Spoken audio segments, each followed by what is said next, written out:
And admit.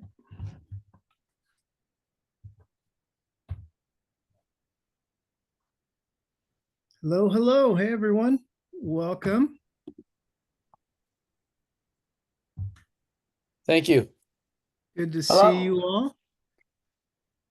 If you have the time and the ability, if you want to just also put where you're from as part of your name, that'd be great. We're going to do some short introductions, but that's always helpful. Good to see you all. We'll give everyone just a minute or two to continue to come on in and get settled.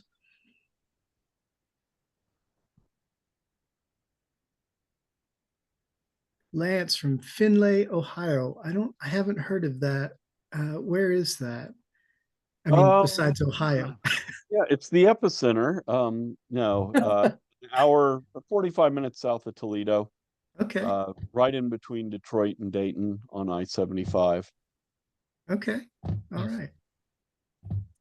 One of my favorite shows, AP Bio, is set in Toledo, Ohio. Okay. Yeah. Fort Wayne, Indiana. Awesome.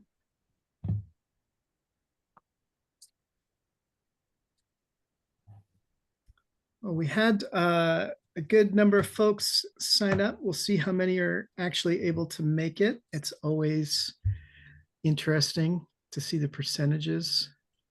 JR, it's usually like, what is it, like 60% of people that sign up show up? The large webinars, I know it's like 40%, but Got as it. far as like, group Zoom, it's somewhere close to 60 to 70, what I've read. So. Right.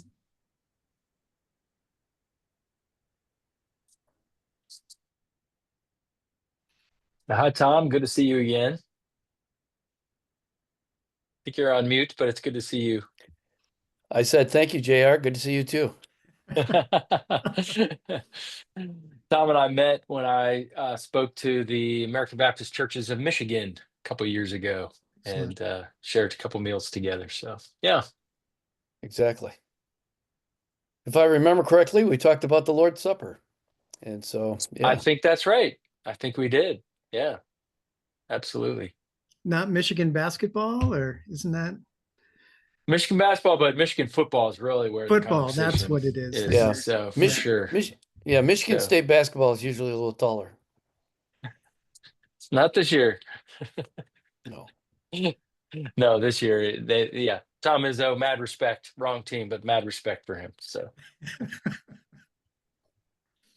All right. Well, why don't we'll get things moving. I'm wondering if we could just take a couple of minutes to do some quick, like 2-sentence introductions, just your name, where you're at, and where you are in the church planting journey. If you're here to consider church planting, or if you're here to help others consider that. I know some of you are at more denominational level. So yeah, just who you are, where you're at, and where you're at in thinking about church planting.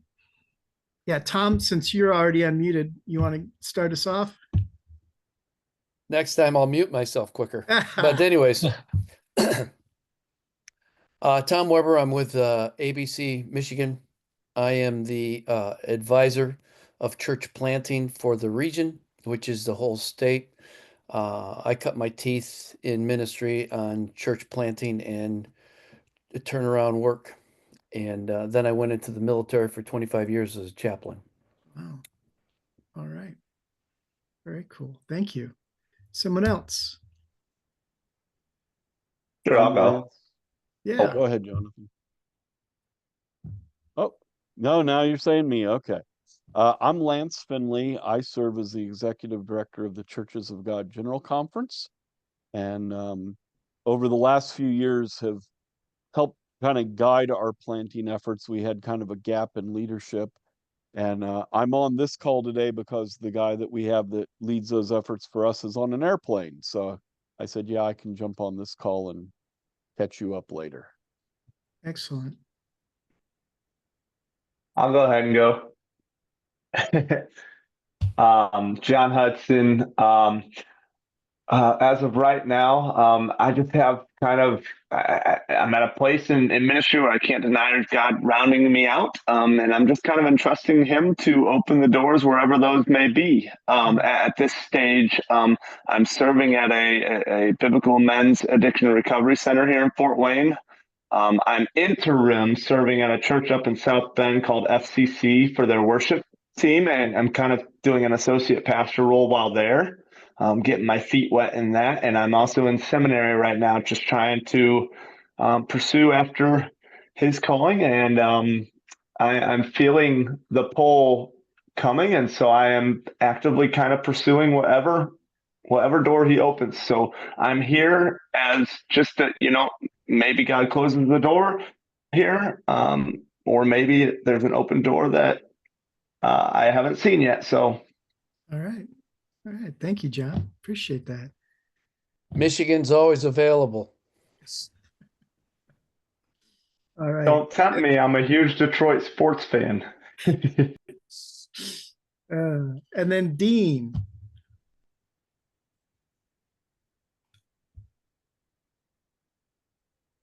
There Sorry, you my go. keyboard isn't working as I thought it would. My wife and I have helped start been part of 3 church plants over the last 30 some years. I'm currently serving as director or the pastor of discipleship in Salina, Ohio at Salina First Church. Lance, that's not the only time I've done that. Lance and I are part of the same denomination. But I'm just curious to see what's changed because back in the day, the approaches, I'm sure, are significantly different than they are now. And that's what intrigued me about this call, is to find out what's new, what's the current approach. Got it. All right. Thank you. And then I think we just had, is it Vaughn came in? Yeah, that's me. Yeah. Hey, Vaughn, we're just kind of giving a short 2-sentence introduction, who you are, where you're at, and where you're at in the church planting journey. So my name is Reverend Dr. Vaughn Hayden. Been a pastor at United Methodist Church for 20 something years. Don't really want to be United Methodist anymore, and looking to see if I can try starting something new. So just the initial planning stages. I'm in my office with my Snoopy overlooking my shoulder. That's where I'm at. Nice. Excellent. Thank you. What state are you in, Vaughn? Maryland, Salisbury, Maryland. About a half hour from Ocean City. That's a place most people know. Excellent. Well, I'll introduce myself and then I'll let JR introduce himself. I'm Bob Hyatt, and I am the Director of Equipping and Spiritual Formation for the Ecclesia Network, which you may or may not know of. We're kind of coming under the Ascent umbrella. So you probably know of Ascent and maybe have heard of this call through that. I planted a church in 2004 in Portland, Oregon, and pastored it for almost 15 years, about 14 and a half years before handing it off to others and moving here to Boise, Idaho, where I spend my time coaching pastors and church planters and doing training like we do with our Genesis Church Planters training, and doing a little woodwork in my garage on the side. So glad to be with you guys. I'm going to hand it off to JR to introduce himself and then to talk a little bit about why we plant churches. So yeah, JR, tell us about yourself and tell us why we plant.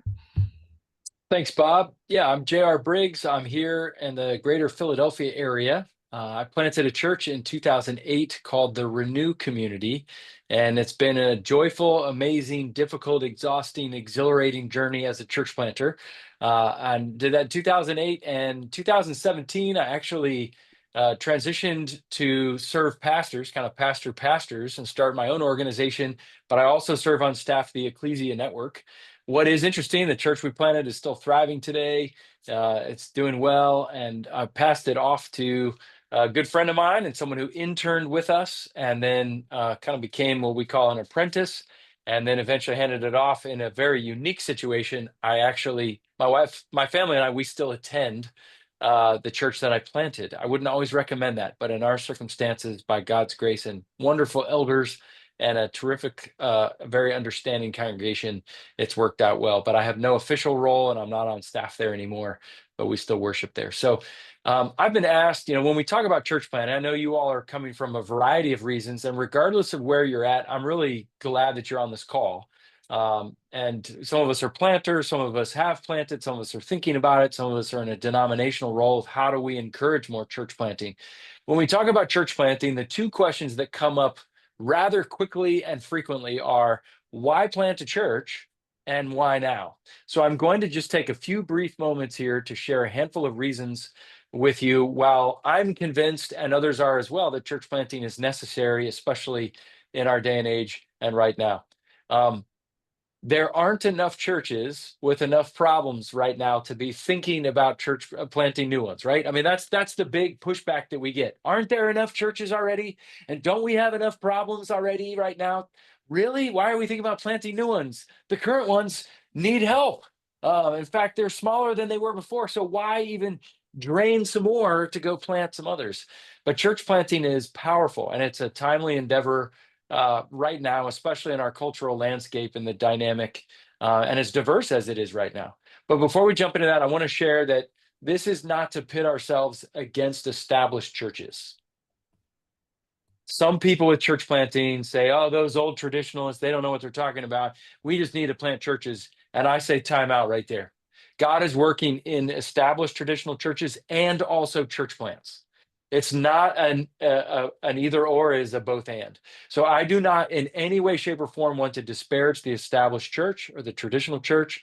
We stand on the shoulders of women and men who have gone before us and have birthed many of these churches through the centuries. They were church plants at one point.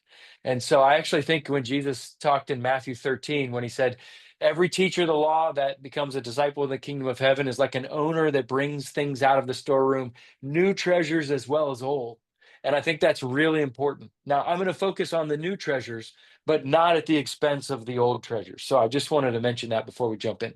Let me give you 8 brief reasons why church planting, and you may be convinced of this, but you're going to have people ask you, why plant churches? So I'm hoping to help you with some of these. So here's number 1. The gospel needs fresh extensions and fresh expressions of the kingdom of God. Even in areas with churches, many people haven't encountered the gospel in a way that connects with their context, their culture, or even their pain. And so new churches provide fresh, contextualized expressions of this timeless message of Jesus. Thousands of churches shut their doors each year. We know that. As older congregations decline, they aren't always being replaced with new expressions of Christian community. So planting healthy churches is essential to fill that spiritual void left by a lot of these church closures. And because cultural shifts are happening rapidly, this post-Christian sentiment, as it's growing, there are rumblings and murmurings of renewal and hunger that are happening almost as if it's a pre-Christian context right now. I just read another article. Gen Z right now is as open to the gospel as any time in history. Well, maybe that's too strong to say. In their history of Gen Z. And so many, but not all traditional church models aren't often connecting with or contextualizing enough with emerging generations, especially Gen Z. So that's the first one. The gospel needs fresh expressions and fresh extensions of the kingdom of God, especially in this hunger we're seeing with younger generations. The second one is population growth and urbanization. Now, some of you in the Midwest or where you're at, you may say, well, I'm not really in an urban setting. However, North America is growing and becoming increasingly urban and diverse. And there are entire neighborhoods and cities that are underchurched or completely unchurched. And as those population centers are expanding, they're expanding faster than churches being started or planted. And if we don't act now, I think we'll be further behind in reaching the people that Jesus loves. The third is this: it empowers people to serve and use their gifts often in ways that already established congregations do not. Church planting, as Bob and I know, and some of you know who've planted churches, church planting is all hands on deck. And because church plants are new, they're often smaller, which allows more spaces for people to sense permission to use their gifts and jump in and take healthy ownership. I saw this time and time again in our church plant. Bob and I have talked about this regularly. Where in a large established church, I think, oh, that's what the paid staff does. Those volunteers have been around a long time. They've got it all covered. But in a church plant, people say, well, I think I can help with that, or I think I can serve in that area. So whether it's worship or teaching or organizing or setting up and tearing down or greeting or being good neighbors in the community or hosting people in their homes during the week, there's an ownership to the mission that is stronger in newer and smaller congregations than often in established congregations. It's sometimes hard to break in. In a church plant, everybody's new. And so I think that's really important that we realize that there's a greater permission that's extended in church plants. Number 4, church planting is one of the most effective forms of evangelism. Data continues to show this. Numerous studies show that church plants are more effective at reaching unchurched people than established churches. And it's not to bag on established churches. It's that new churches tend to be more invitational and accessible. Those 2 words are important: invitational and accessible to meet people who have little or no experience with church and are often more missionally minded. More often than not, people are willing to try out a new church because it feels less intimidating and where relationships are less solidified. And so the barriers feel more permeable to new people to be able to break in and to integrate in that. So the longer people go in that, in an established church, they often feel like, yeah, I don't know, that's not for me. It's us and them, where everybody's an us when you come into a church plant. Number 5, discipleship really needs reimagining. I kind of touched on this earlier, but many people have left church not because they reject Jesus, but because they've been burned by institutional religion. And so Jesus-centered churches, I think this is a beautiful time to reimagine discipleship in authentic and very relational ways. There isn't solidified cement yet. The cement is wet, and therefore there's an openness to experimentation and creativity because there aren't cultural expectations that have set in yet. And because of that, there's even more permission to be creative and try things. One of the things we talked about in our church plant often is we talked about kingdom experiments. And the language in a church plant is really important. And we said, let's try it, let's experiment. And the thing I love about that is what happens in experiments? Well, guess what? They don't often work. Why? Because they're experiments. But if you launch a new program, there's pressure on that. So we would just launch a bunch of kingdom experiments. And sometimes God blessed them and we said, man, that's great. Let's keep going in that direction. And other times we went, yeah, maybe not. Okay, but we tried it. And I think there's just a healthy kingdom permission that exists because Jesus says, we need new wineskins for new wine. And I think church plants are often the new wineskins for reimagination and kingdom experiments and contextual creativity. Number 6, new churches reach new people. I've touched on this before, but church plants often reach people, especially church plants are great for immigrants, the de-churched, skeptics, and Gen Z. Immigrants, the de-churched, skeptics, and Gen Z. But in addition to reaching new people, and this is really important, when a church plant is sent out from a church or a denomination, it often reinvigorates the sending church or denomination as well, bringing new life and new vision to them. That's the surprising thing that often happens. You send people out and you think, oh, it's going to be depressing. We're sending more money and good people out. But when that home church, that mother church hears reports back, they get super excited and it reinvigorates and helps them reimagine, well, what could we do? Maybe God's not done with us.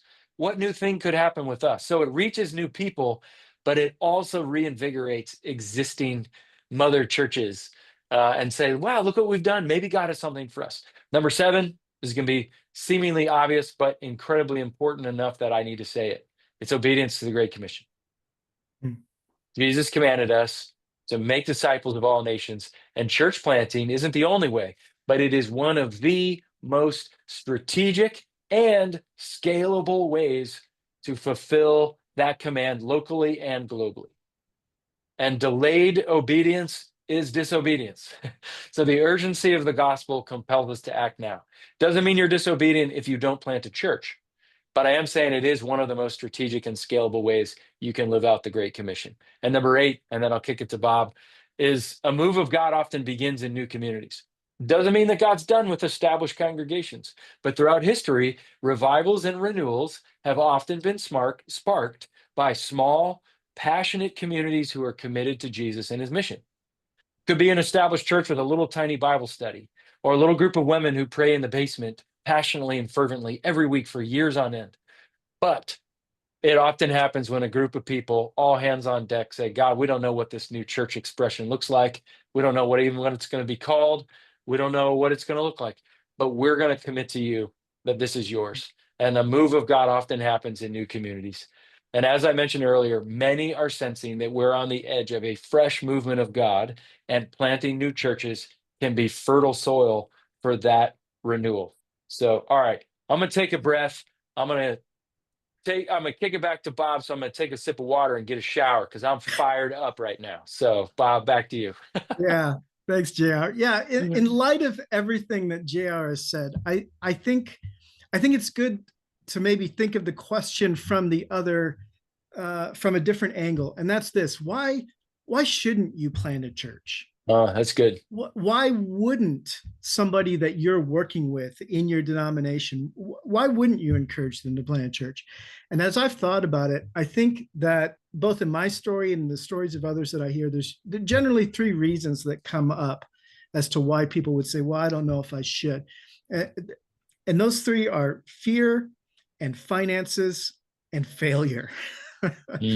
And I know we've got some Baptists here, so I alliterated for you guys. So that's a bonus. Yes. So, just the first one, fear. Is it scary? Yeah, of course it is. Absolutely. It's the unknown. But for me personally, a turning point was realizing that as a Christian, as a believer, I had never really done anything in my life that required actual faith. Like, yes, I had moved to Europe for 2 years to become an associate pastor after seminary. But as I reflect on that, did that really require faith? Well, it's some, but I had a great salary waiting for me. I had a church community waiting to integrate me and welcome me. I had the knowledge that if it didn't work out for one reason or another, I could always just find something else to fall back on. So as I looked at that, I thought that's faith, but not the kind of stretching faith that I might really be looking for. I came to a point in considering church planting where I realized that I just didn't want to get to the age of 70 and never look back, having never taken an actual leap of faith, never having actually started something or begun a journey whose end I could not clearly see from the beginning. Never leaning back and saying to God, if you don't catch me, So fear, that's something that we have to face.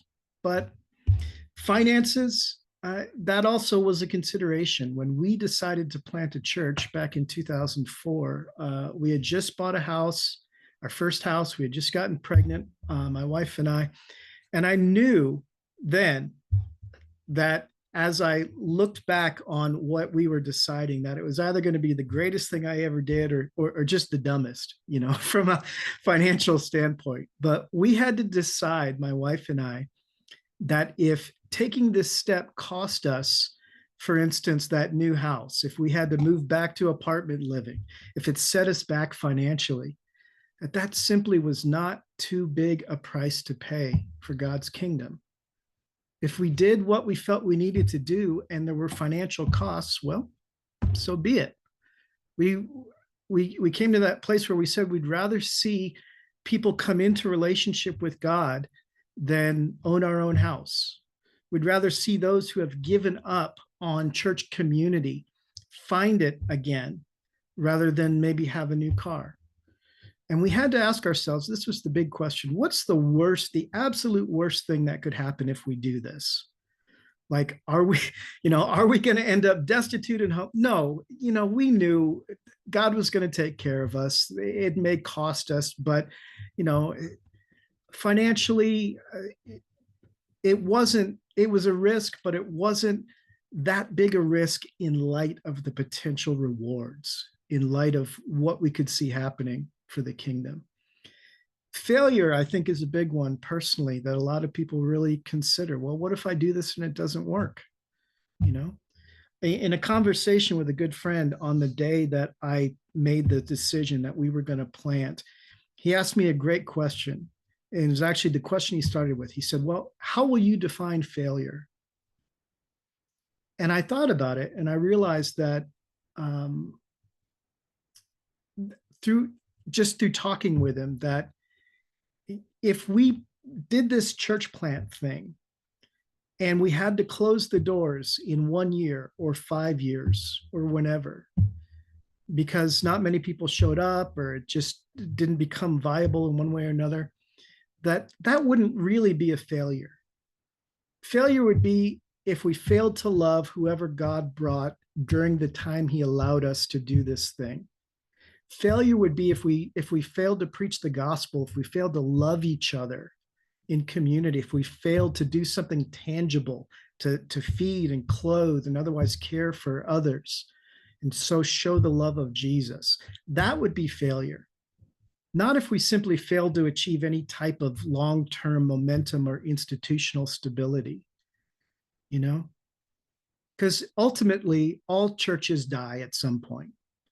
And for me, it was thinking through it was, well, if God allows us to do this for 5 years, is that worth it? What if it's only for 1 year? Is that worth it? Failure for me, I came to realize, would be if we didn't even try, right? So the question is, if you plant a church, might you fail?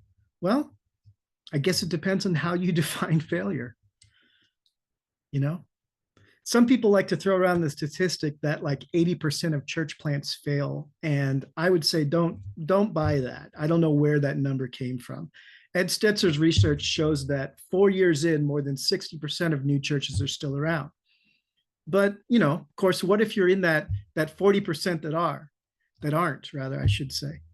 And all I can think of is that I think that many church plants that seem to be failures by the standard of did they make it or not were probably great adventures, faith building adventures for those who are involved.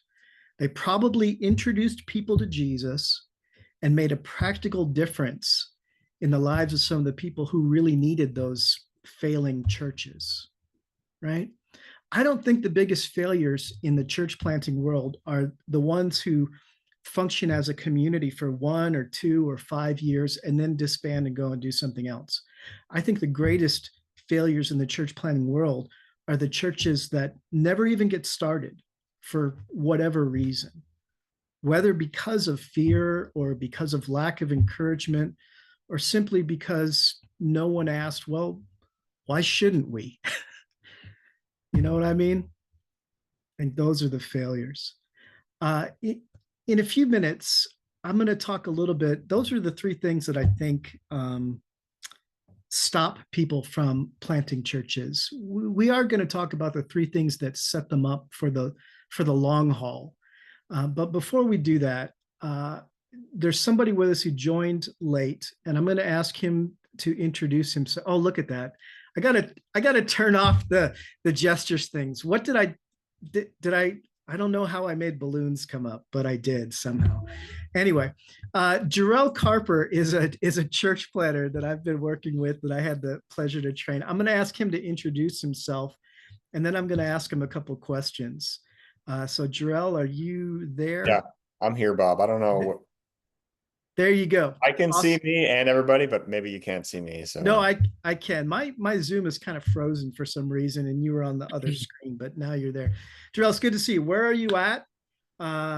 And where are you at in the church planting journey? Yeah. Well, I'm currently in Eugene, Oregon. I didn't get the memo to put my. You're good. You probably told me. I just didn't read it. Okay. In Eugene, Oregon, which is about 2 hours south of Portland, in the Willamette Valley, an hour from the ocean and an hour from the mountains. So it's not that bad. Lots of tree pollen in the springtime. So nice. I'm originally from Lancaster County, Pennsylvania. Went to Moody Bible Institute in Chicago for undergrad, and then Wheaton College. Got an MA in spiritual formation. And then I was a youth pastor in the Chicago suburbs for a couple years. then a youth pastor for 6 years in Central Oregon at a church called Antioch Church in Bend. And then about 4.5 years ago, I moved to Eugene to take a discipleship pastor role at a church called University Fellowship Church. And I'm currently about 3 months into a really fresh new church plant in South Eugene. And I have a wife, Lauren, and 2 kids. My son, Logan, is about to turn 6, and my daughter, Dylan, is about to turn 4, and they're super cute. All right. Thanks, Gerald. Now, for you, it's deciding to embark on this church planning journey, it wasn't like you just made a decision one day. I think it was kind of a longer process. And tell us a little bit about how you felt God kind of opening this up for you in your mind and how you came to that decision. Yeah, Bob kind of journeyed with me through I'm just taking this class because someone told me I should, and I want to just see if church planting is, you know, something that I'm interested in. And I feel like taking a class was a way to figure that out. And then during the duration of the class, some things changed in my circumstances, and suddenly it became a little bit more real there toward the end. But yeah, for me, I wrote down a few things. The one was just I felt like I just had this unshakable vision or a pulling of there's a particular part of town, a particular ecclesiastical philosophy, like how are we going to do church? What's kind of my theology and then my practice, and that paradigm was kind of formulating in my brain. And then I saw kind of a connection point between the culture and part of town that I felt drawn to, as well as kind of that theological vision. And I was like, these can overlap. And so random stuff like daydreaming about initiatives we could do, or driving past a building and be like, oh, what if? And laying in bed at night and just thinking of, okay, how could this church community form? And I don't think the average person's just driving around town like thinking about how a church plant's gonna like embed in this culture, or next to a university with like new agey stuff. And but like I was, so I feel like that's something to pay attention to. Like, is there a pull? Are you drawn to a particular people, a particular part of town, a particular ministry philosophy or church expression? The second was, I would say, just a discontentment in my current situation. And that would be the push. And I think that there's, for all of us, you work in churches, you see the underbelly of the church and your local context. There's always something that can be bothersome. But I think for me particularly, there was a number of factors that were just signs that my time at my current church was just coming to an end, and it wasn't maybe the best place for me to function. And I probably wasn't the best fit for it as well. And so church planting was one of many options that my wife and I looked at as far as next steps, but we were looking for next steps. So there was some type of discontentment, or like, what do you call it? Holy discontent and unsettlement or something like that. The third thing that my wife and I did, we spent a lot of time in prayer and fasting. Of everyone I talked to said, hey, if you can do anything else other than plan a church, you should do that. Don't take it lightly. Like I was shaking in my boots, like, man, what am I doing? Like that, everyone says this is so hard. So I was like, I can't just do this because I ate a bad burrito or something. And so my wife and I spent time in prayer every night, fasting, and really tried to seek the Lord. No writing appeared on the wall, but we felt like we did our due diligence as far as creating space for God to kind of really halt the brakes. The other thing was just that we sought affirmation from the community, people that know us the best, that have been in our contacts, that live in the context we want to reach, that agree with our ministry philosophy, and lots of time spent over coffee and meals and beers and trying to hash out, okay, is this something viable? Would anyone follow me? Is this something that other people are excited about? Is there a movement or something stirring, something happening here that, or is this just my cool idea that sounds good in a vacuum, but isn't actually going to be able to take root in like real time and place? And then the last thing I did was try to practice training and patience as far as, um, you know, count, like, plan it out before you really jump into it. And I didn't as much, like, I'm already 3 months in and I'm thinking, man, I should have planned this thing out a little more. There were some circumstances that kind of booted me sooner than I wanted, but I don't know. I think if God really wants something, if God's on the move for something to happen, he can wait a few extra months for you to get the training and think through your ministry philosophy, pick your church plant model. Obviously, you're going to be pliable and pivot and pay attention. The model that you started with is probably going to be different 3 years in because you're adapting. But there's definitely some things to think through, even just like practically, like it takes a while to get a 501c3. There's a lot of administrative stuff. And to not be weighed down with a lot of that when you're trying to form culture and community is pretty cool. So I'm saying you're hearing that like I'm some expert. I don't know what I'm doing. Bob could tell you that. And I'm really only 3 months in. So that's just the stuff I've learned so far. That's kind of my journey. Jarrell, one last question. Yeah. As you journeyed through discernment, you went through our Genesis Church Planners cohort, and that was kind of stoking some things in you. But as you and your wife have prayed, as you've now stepped out, as you've launched this church community, what do you feel like God has done in you through all of that? Like, what if you had to pinpoint one or two things, like what's God been up to? Yeah, the first I would say is that we put ourselves in a position where I actually need God to show up.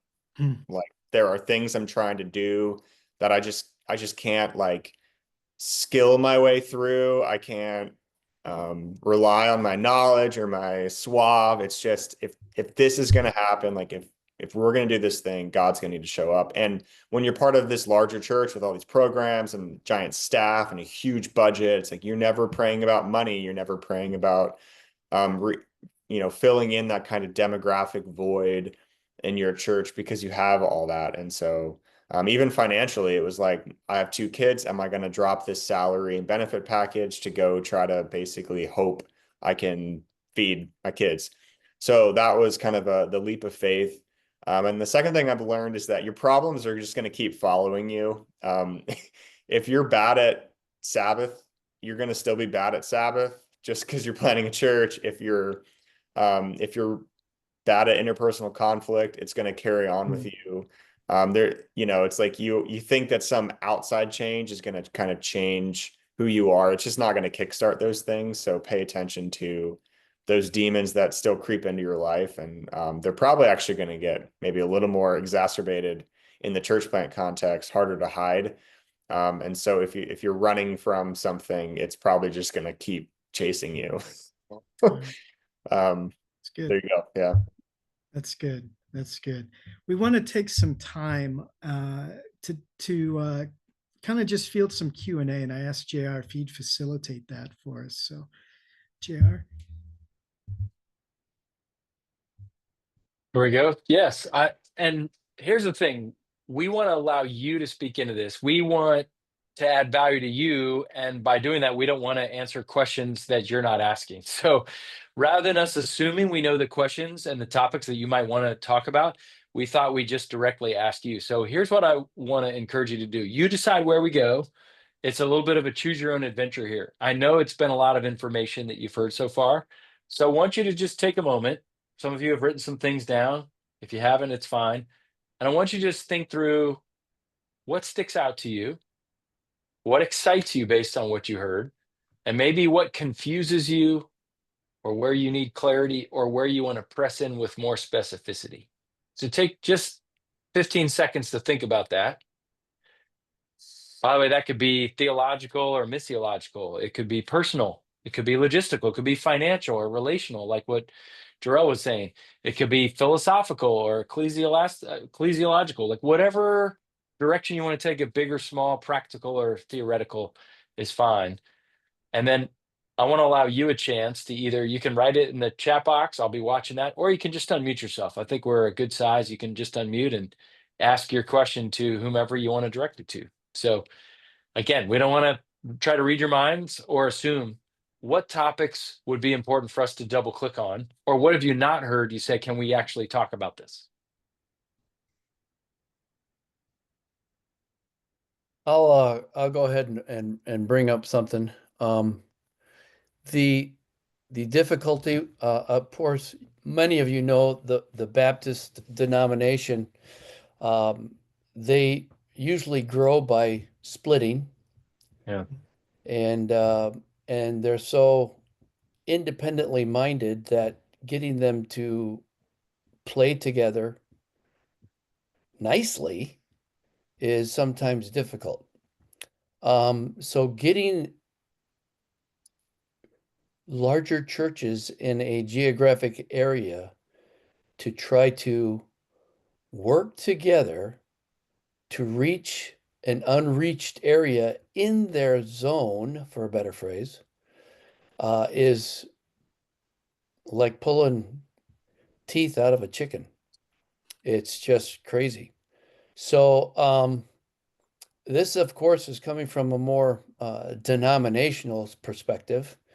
And we've got folks who are representing denominations here. So I guess I'd like to know, has anybody found some success, and what, if there were steps to success, what might they be?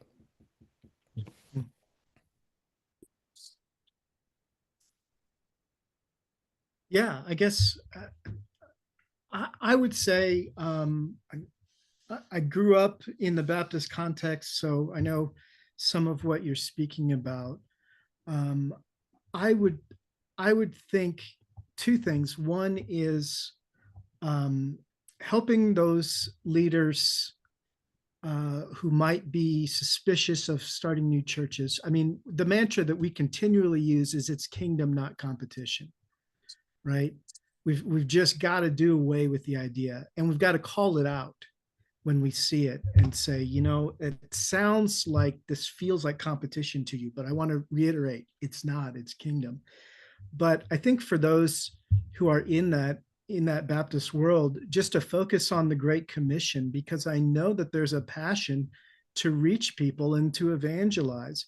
And so highlighting the fact that planting new churches is an effective means of evangelism, I think might be helpful in that context. The other is just in terms of legacy. I like to think about, and I don't even know where I first heard this, but I know I've used it, JR's used it. As I've gotten older, I've begun to think less about the fruit that I produce and more about seeing my fruit grow on other people's trees, you know, so building into others. And I would love to think that at a certain point we could do that on a church-wide basis as well. Like First Baptist, you've got a great history, right? What about now growing some fruit on some other trees as well, and building a legacy all around in a ring, all around this city, and see other trees come up that bear the fruit of First Baptist history, you know, that kind of thing. I don't know if there is a magic bullet other than a move of the Holy Spirit in the hearts of those who might be reticent. But JR, do you have any thoughts on that? I do, several, and they echo a lot of what you're saying. Tom, I don't want to preach to the choir here, because I know that you know it's important, but what do we do for others that just, you know, are being non-territorial or being very territorial? One of the things we found is that when they're kingdom-minded, non-territorial churches that get together, it's just beautiful, and it just smells and sounds and tastes like the kingdom. So you can't convince everybody. I mean, I think I tried to bash my head against the wall. I mean, I had a very sore head trying to convince people to do things that they just weren't going to budge on. You know, Larry Bird said, I don't care who scores as long as our team wins. And I'm trying to find other churches and other people that just say, I don't care like which church gets the credit as long as the kingdom's being impacted and the Great Commission is happening. And so as I think about, knocking my head against the wall too many times, I think about that Truett Cathy quote where he said, "It is better to restrain Mustangs than to kick mules." And I just want to be finding the Mustangs that are going, let's go. And even if I have to say, that's great, the passion is great, let's just pull back just a tad than just trying to kick mules and get them out the door. And so that idea of like, I think it was first Rick Warren that said, we want to be known more for our sending capacity than our seeding capacity. And that's been a phrase that we have really latched on to. The funny thing is that, our church, like 5 years in, we wanted to be a church plant, and we said every church is born pregnant. And it doesn't mean a church has, a 12-year-old girl shouldn't be pregnant. A 60-year-old woman getting pregnant is not only, close to impossible, but it's unhealthy. But in our maturation stage of our church, we wanted to get healthily pregnant at the right healthy time. And I think that you can challenge churches to just say, hey, healthy things are, healthy They things reproduce. reproduce, whether it's tomatoes or rabbits or humans or churches. Healthy things reproduce. And so that's the challenge that I often told people. I'll tell you a quick story, Tom, that I think can be helpful. It's been helpful for me to share this with other churches that were a bit reticent and, well, we got missions budget and we got a aging, building that needs upkeep. Absolutely. Be good stewards of that. But to give yourself away, it sounds a little woo-woo, but when I led a men's retreat in Northern California, they talked about the fairy circle and the mother tree. And I didn't know what they were smoking when they talked to me about it. And they said, no, it's a legitimate thing. And he went off in the woods and he showed me among the big sequoia trees. They basically said, you'll find that there's actually a circle that forms in a lot of parts of the country and in Northern California. And what happens is an old, huge sequoia toward the end of its life stage, instead of sucking up nutrients from the roots and going up the tree, it realized it's kind of near the end of its life cycle, and the nutrients, they actually change directions and they push down the tree and push it out into the roots. And what happens is eventually that tree ends up dying, but it pushes all the nutrients and actually creates a fairy circle, a giant circle. It almost looks like half court, center court of a basketball court. It's about that round. And they have these new trees grow up. And sure enough, I went to the woods every break I could. I go, wow, look, oh my goodness, there's another circle. And inside was a dead tree. And I thought, man, if every church can consider that, not that we want churches to die, but of churches that are saying, man, what would it look like for us to push our nutrients down and out and create all sorts of fairy circles for the kingdom in the woods? I just wish there were more churches that had that mindset. So anyway, I don't know if that's scratching where you're itching on that, Tom, but that story has always been helpful for me to say, Jesus said, unless, the seed falls to the ground and dies, Right. it can, so anyway, so I love that. I don't know if that's helpful for you or not, but I would run after those that are open to it rather than Sure. try to convince people. That's what I found. That sounds like I'm dismissing or disregarding the those that have their arms folded and are chewing gum slowly. But really, it's more energizing to run after people that are the fist pumpers and going, let's do it. Let's go. So even if it's small, grab a few. Yeah, I agree with you, JR. And obviously, your illustration is going to be very good for Jarrell there next to Eugene with all the other fairies. Yeah. I'm teasing. He's got some fairy stories of real yeah, fairies. I bet he does, along with tie-dye shirts. I would change the name if it was me. I would change that name. Yeah. Anyways, the I agree 100%.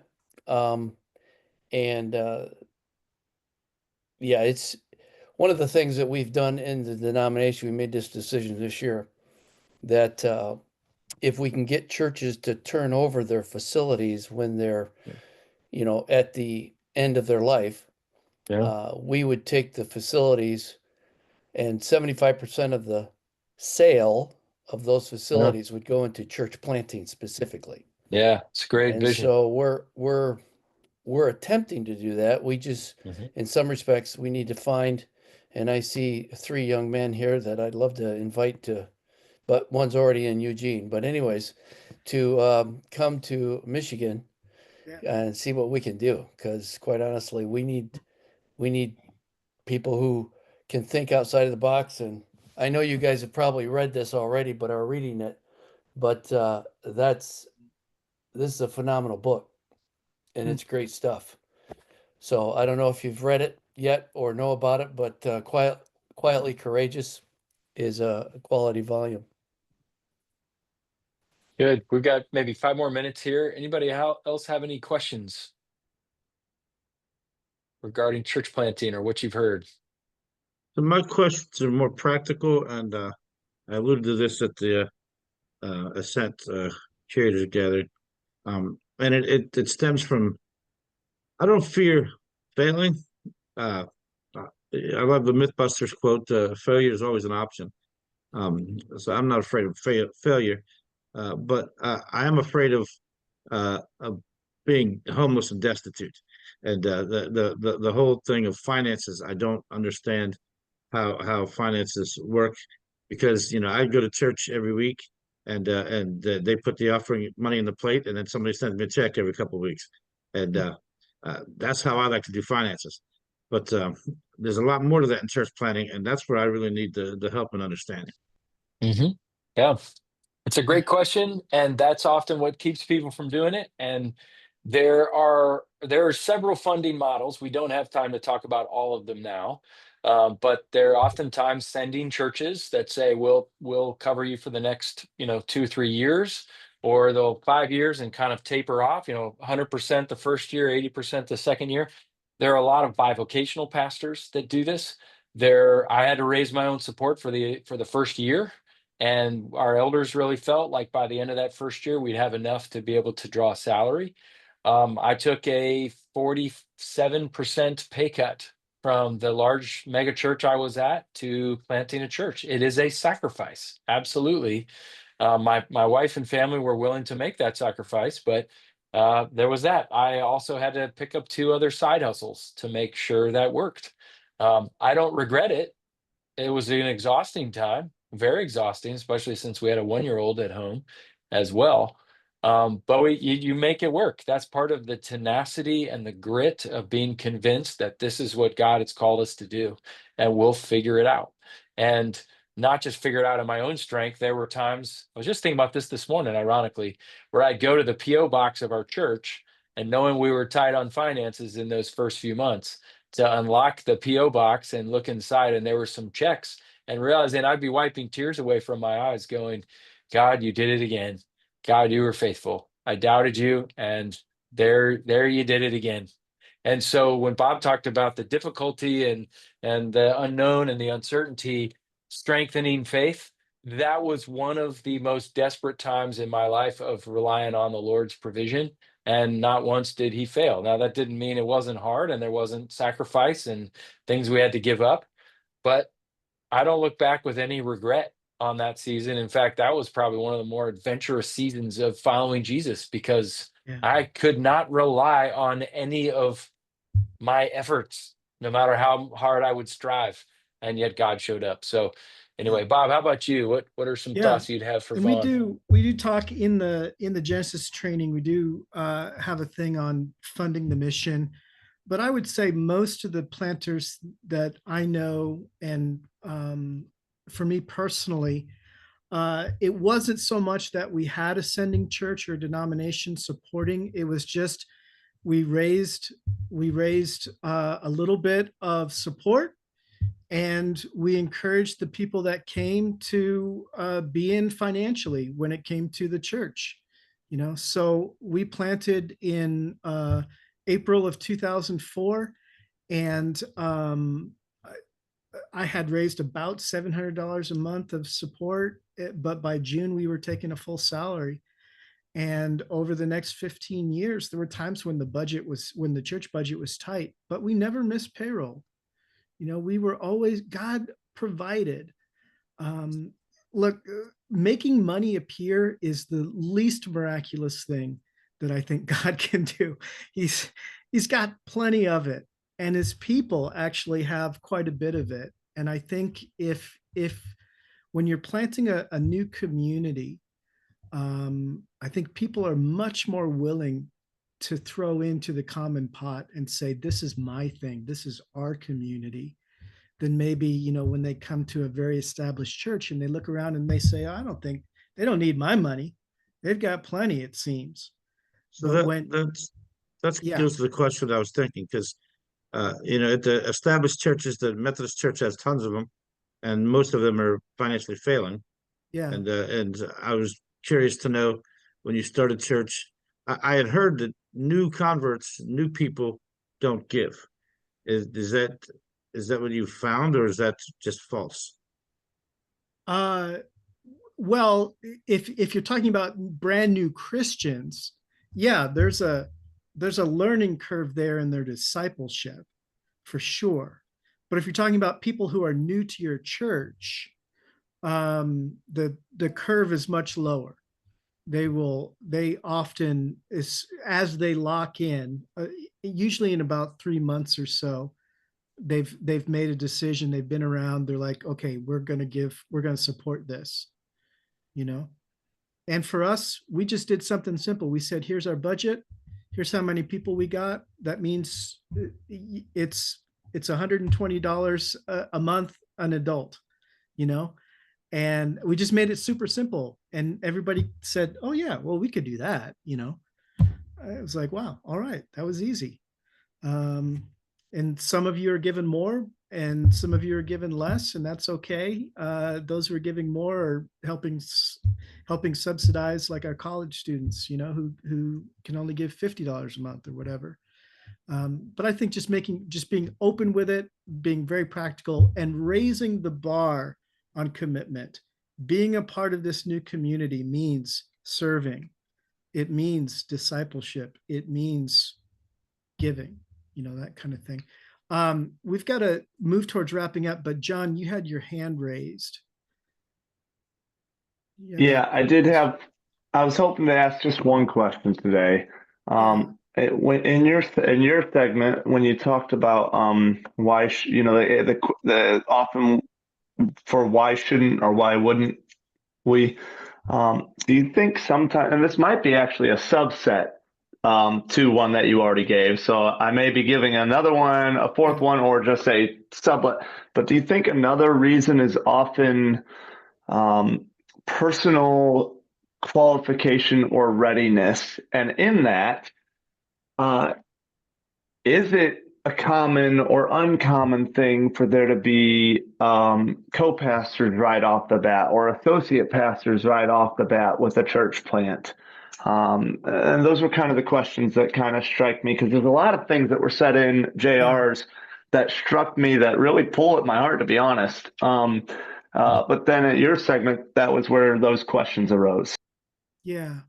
Real quick, I'll just say this: nobody should plant a church alone. And whether that's just with people that you know are going to be core attenders and serve in your church, or people that will, when we started, I had recruited a couple leaders and I gave them the, like, you're the associate pastor. I can't pay you anything, but I can give you that title. You're the worship director. I can't pay anything, but I can give you a title. And I had a couple of guys that I knew from seminary that I knew we were gonna work into eldership with them. But I would say, yeah, some people do look at it and say, I'm not qualified. Well, I mean, just look at the people that Jesus started with, and then ask yourself if you're if you're any less qualified than these teenage fishermen. But I would say know your gifting, and be able to recruit to your weaknesses. If you're a strong apostolic type, that's great, but you might need a shepherd to come along with you to take care of people, so you're not running over people. If you're a strong shepherd or a teacher, you might need that apostolic type to keep the vision moving and to keep you thinking, let's move forward, let's do something different, you know. If you couldn't evangelize your way out of a paper bag, it might be good to have an evangelist along with, you know what I'm saying? So yeah, don't do it for whatever you do. Don't do it alone. Don't do it alone.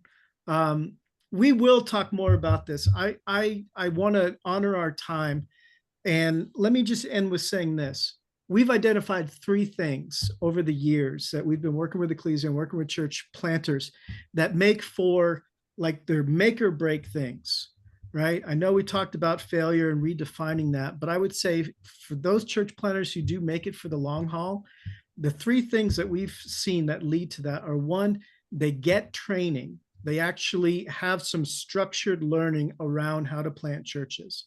The second thing is they have a coach. They have someone that can ask them the right questions at the right time, that they can be bouncing their ideas off of and talking to. There's someone speaking into their life who is not in their church, not in the context that they're trying to work out. And the third thing, we can't give this to anybody, but you have to find it within yourself, and that's resilience. It's the ability, I think of it as the lemonade from lemons ability. If you have a crappy Sunday, you wake up on Monday and it's not, I'm just going to bury my head. It's determination. Like, wow, I'm going to fix whatever was wrong. Or if you have a great Sunday, you wake up and you go, wow, that was great. I can't wait to get going. But either way, things energize you. Like, you're energized by the setbacks, you're energized by the successes. You just have this determination and this resilience to move forward. Like I said, we can't give that one to you, but in terms of the other 2, the Ecclesia Network, we have, and JR, I can't access the chat thing. Like, I'm all froze up. Could you type in ecclesianet.org/Genesis? Sure. Yep. This fall, we're going to be running another of our church planter cohorts, and we'd love to invite you or those that you're working with to check that out. Right now, there's an interest form. We're getting ready to finalize the dates, but it looks like it'll probably be Wednesdays from the beginning of September through just before Thanksgiving. So about 12 weeks, we work through all kinds of stuff like core competencies, character and competencies of a church planter, developing your church planting plan, funding the mission, some of the admin stuff, developing a philosophy of worship, developing a culture of discipleship, all kinds of stuff that we think is valuable for those who are thinking about planting a church, for them to think through and walk through. We're going to try to do, I think, at least one more of these church discovery calls, church planting discovery calls between now and then. But we'd love it if you would check out ecclesianet.org/Genesis. If you or somebody else in your organization or denomination is thinking about planting, just sign them up on the interest form so we can get them more information, especially as we finalize the dates. Anything else I forgot, JR, or anything else in our last? No, that's great. I just say one last thing, Bob, before we let everybody go. I remember going through Genesis church planning myself, the church planter training, Genesis training, and I don't think our church would be what it is today if we did not have the nuts and bolts of how to do that, from why plant down to like, what do you do with kids? What is the finance? How do you finance this, to, worship in the community? What does that look like? So if it's not you, and a lot of you are denominationally oriented, who are the people, even if they aren't saying, ooh, I want a church, I want to plant a church. But even if you think they just have the desire and open-handedness and the sort of spiritual entrepreneurship kind of wiring or impulses, have them consider signing up for this, because you don't have to say, I'm planting a church, this is our name. It's also a discernment and discovery process. There's some people that go through it and say, I'm going to plant a church, and at the end go, you know what? I actually think the Lord's not calling me to plant the church. Great. We just think that's a wonderful discernment process then to get 2 years in and go, I should not have planted this church. So anyway, that's the only plug that I would say, but I'm deeply grateful. I think I'd be a burned out statistic if I did not go through the nuts and bolts of the church planter training. That's why I believe in it. And I love being able to be a part of the faculty with Bob, to be able to train other church planters to do that. I was a part of it, we were 5 years into church planning, and it was still very helpful for me. And I would say it's ideal for those who are in that discernment phase through year 3. So I want to thank you all for being a part of this. We've gone a couple of minutes over, and I apologize. Somebody had asked in the chat something about, was it sharing I couldn't see the whole message, but was it sharing email addresses? Yes. Okay, I can do that. If anybody doesn't want me to share yours, let me know. But otherwise, I can do that. And I'll also let you guys know when our next discovery call will be and any information on Genesis that comes out. But otherwise, let me just very short prayer. God, thank you for those treasures, old and new. Thank you for the institutions and churches that we've come from that nurtured us and led us up. Thank you for calling us, many of us, into new places to do new things. Thank you for being a creative God who works in so many different ways. God bless these men as they think about what their future may be in terms of planting or helping others to plant. It's in the name of Jesus we pray. Amen. Thank you all. I got a question for Yeah. anybody still here. You said there's several denominational leaders. I see Reverend Dr. Tom Weber, and I know Lance Finley. Anybody else, other denominational leaders, or is that it? I was just curious, how come we got so many people from Ohio and a guy from Michigan, and you're all getting along together? That's great. That's tremendous. We're still north. Some of us aren't native to Ohio, so we don't have a dog in that fight. Yeah, I am OHIO. That's what I'm Oh telling you. my. Oh boy. Oh boy. I'm out. All right. Is Hey, this where I Gene- I'm should? good. Is this where I shouldn't mention that I'm a Notre Dame fan? oh goodness. No, that's fine. I like that, JR. JR, You know. I can't stop the recording. Like, I don't know why it's so. If you could do that for me. Sure. Nice meeting y'all. Yeah. Thanks, everyone. Blessings, bud.